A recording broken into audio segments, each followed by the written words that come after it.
Games are getting bigger and bigger these days, and you might just not have enough storage in your system to install a bunch of these behemoths.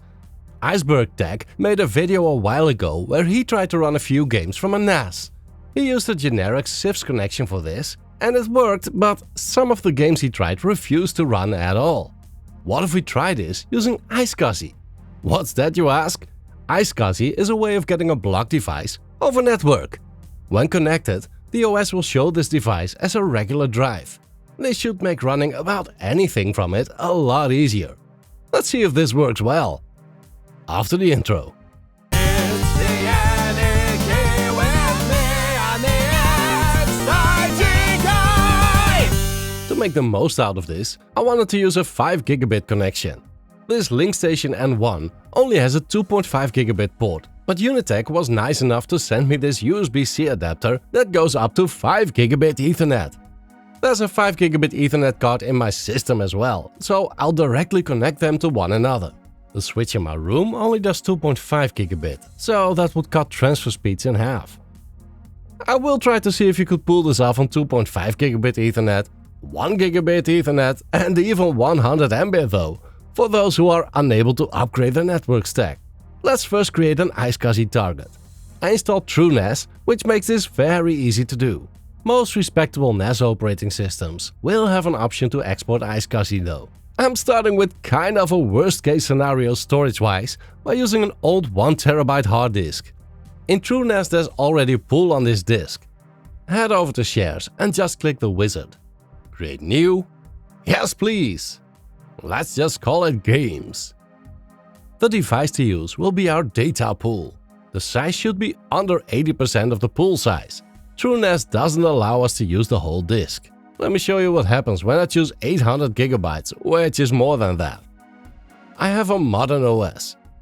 We'll need a portal, which is the address of this target. I just pick 0000, so it'll work on any address that's on our NAS. Initiators I leave empty because I don't want to lock it down to a single system. Oh no! I picked more than 80%! Let's go back and lower that. Alright, that's done. Let's add it to our Linux system. Don't worry, I'll cover Windows later in this video. First we need to make sure that Open iSCSI is installed. I already did that on this machine. I'll run a discovery on the NAS's IP. That's rude. Oops. Oh, I forgot to start the service. Let's enable and start the iSCSI service. Now Discovery works and has found our games drive. Log into that target.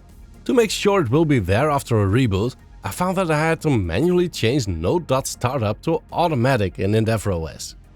Look at that, we suddenly have an extra 700 gigabyte disk. Let's partition it.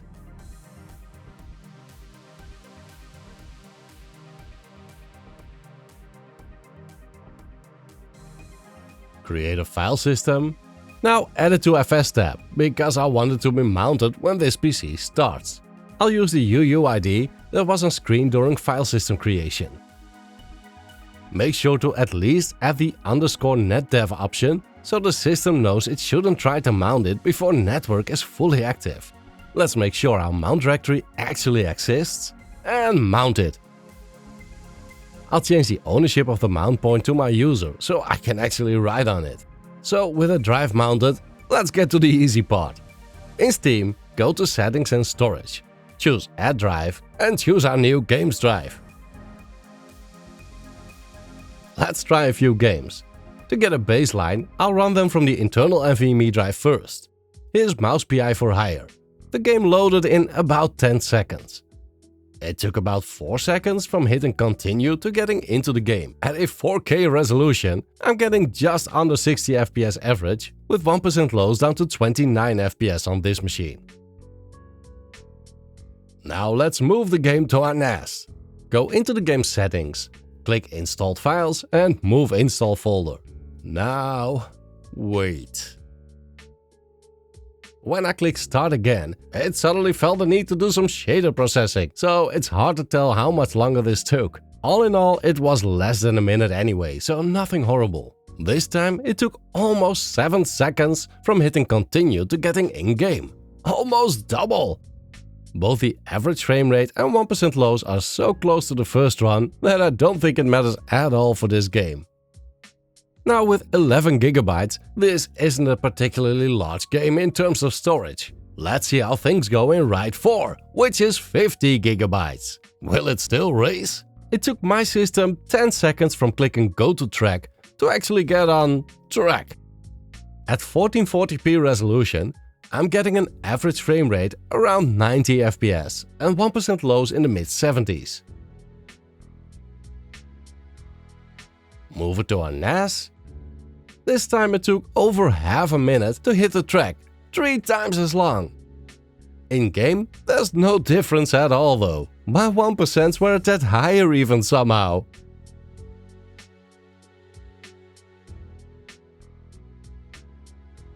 How about 63 GB worth of gunpowder in Counter-Strike 2? It took about 15 seconds from hitting play in Steam to getting into the game's menu. From choosing a map and hitting go to actual gameplay took 37 seconds. Mind you, this is still from my internal NVMe drive. We're playing at 1440p high settings and the average frame rate hovered around 165 FPS and 1% lows around 75. After moving the game to our iSCSI drive, it took about a minute to start. That's 4 times longer than before. I guess it's still acceptable though. From hitting go to gameplay just took 27 seconds. Quicker than before. Probably a fluke, but it still shows that this process is not being slowed down by drive speed. My FPS values were also very similar to what they were before, and I experienced no hiccups. Not that it will matter, cause I still suck at it. Where Minds Meet is a free-to-play game with a footprint of a whopping 160 GB. It took some 2 minutes to start the game. It only wants to run at the display's 4K resolution in full screen, so I set it to the performance preset. From hitting the resume button to getting into the game's intro cinematic took about 20 seconds from the internal NVMe drive. I'm getting a 60-ish average, with 1% lows down to 20 FPS. I guess I should better use something like GameScope to lower the resolution, but it seems playable. Moving that one to our iSCSI drive took a while. Starting the game now took a little less than 5 minutes, about 2.5 times longer than before. I somehow needed to redo my settings after that, which is kinda weird. From hitting resume to showing the intro cinematic now took almost 2 minutes, 6 times as long as before. It also showed some delayed rendering at first. This is the first game that really feels a tad more sluggish as well, with both the average and 1% lows taking a hit. It's no big hit, but there's definitely some stutters this time. Now I was still running off of an old hard disk, so let's move over to an NVMe drive. Not the most affordable solution in 2026, and I only have this 512 GB one available right now. Let's create a new pool on that NVMe drive.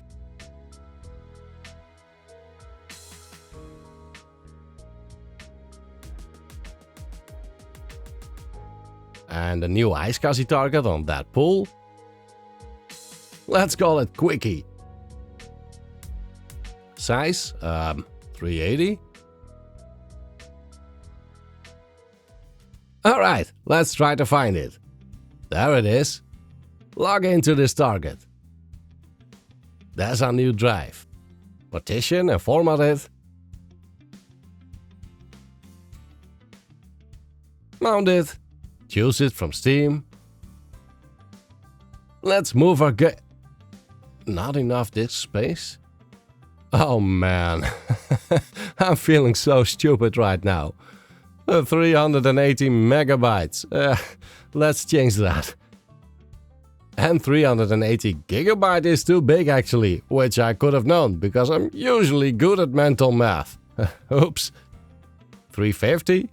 Alright, after repartitioning and formatting, we now have enough space to move where Minds Meet over to our new iSCSI NVMe.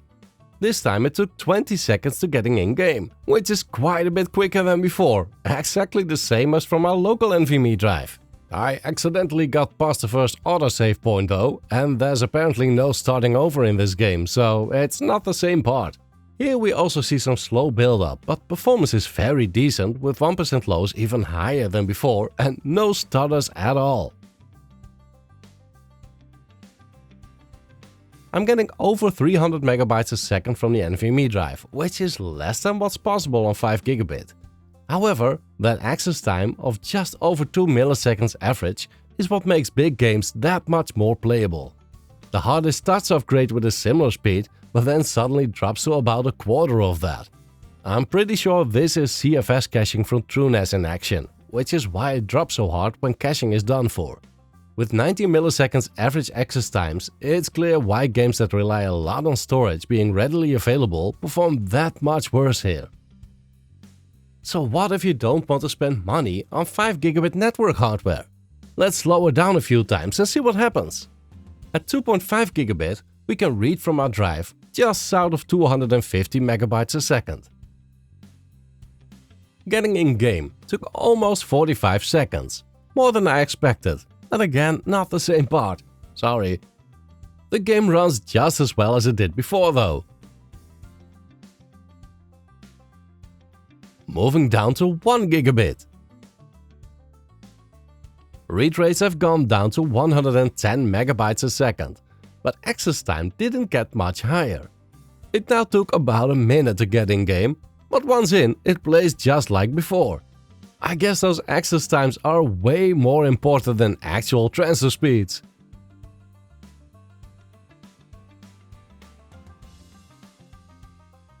Let's do something funny. Let's try 100 megabit. Transfer speed is now down to less than 12 megabytes a second. Average access time have hardly gone up though. Just getting to the game's menu took ages this time. And getting from the menu to the game itself took just over 2 minutes, but yeah. This is what it looks like. Very slowly some assets were loading in, but well, 4 minutes later I still couldn't see any ground. How about the smallest game of the bunch, Mouse PI for Hire, with an 11 gigabyte footprint?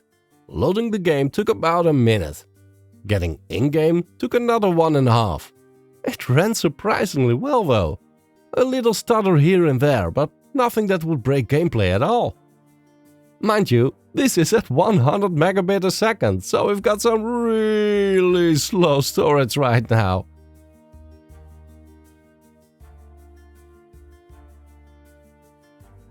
Since Mouse ran so well, I figured I'd try CS2 as well on this terribly slow network speed. It took about 15 minutes to get into the game's menu, which wasn't too responsive yet either. It took just over 3 minutes to load the map and being able to choose a side, and then another 15 seconds from there to actual gameplay. Mind you, that latest part I didn't have to wait for at all the first time I did this. The game was so slow that I was ready to hit Alt F4 and call it a day when I noticed it was slowly getting better. Less than a minute later, it started to get okay-ish, albeit with some heavy stuttering. And after another minute or so, the stuttering stopped and it became my own fault I died so often. I can't say I'd recommend playing with a drive connected over 100 megabit, but I'm amazed how decent it's actually working. So what if you want to do this on Windows? Well, it's actually easier. Search for iSCSI Initiator and run it. The service isn't running. Yes please, enable it for me. Type in the IP address of your target machine and click the Quick Connect button. Click Connect on the drives you want to use and, well, that's it really. In Disk Management I can see both drives. Both were formatted on Linux with an ext4 file system, and I could simply format them here as NTFS drives, but that would delete my games. So let's install ext4 FSD.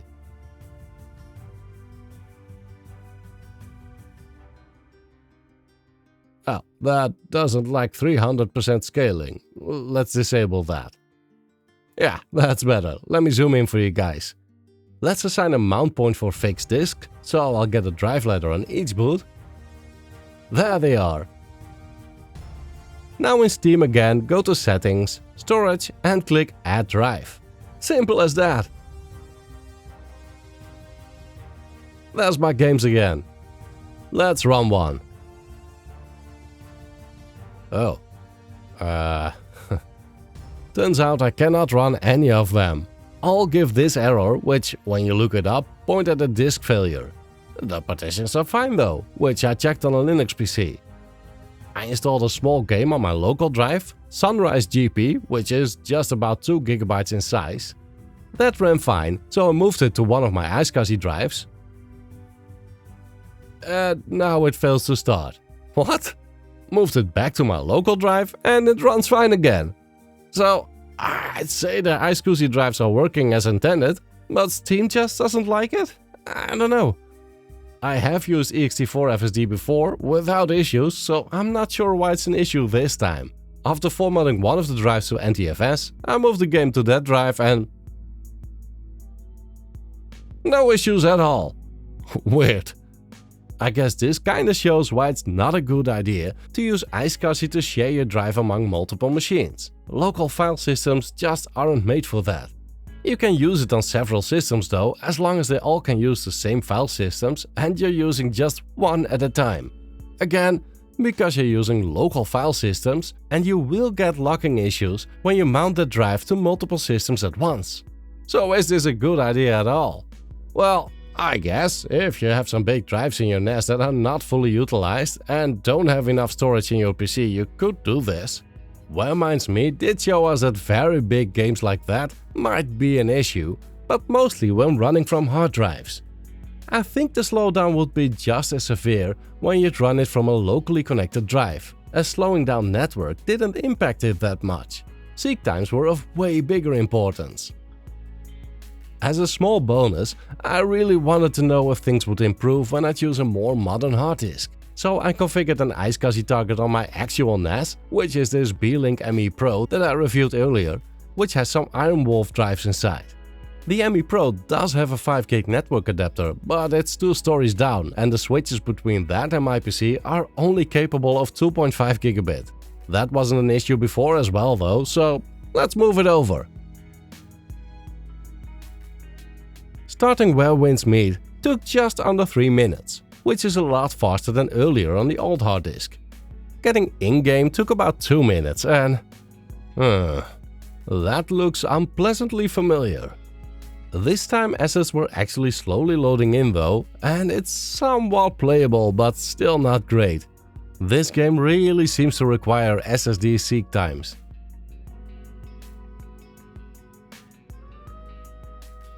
Looking at a quick benchmark, the Iron Walls really do perform better than the old 1TB drive I used, and access times are way better than before, but it's still not enough for a game like that. That's about it for today. I hope you liked this video. Do the like and subscribe dance if you did. Thank you very much for watching. Until next time.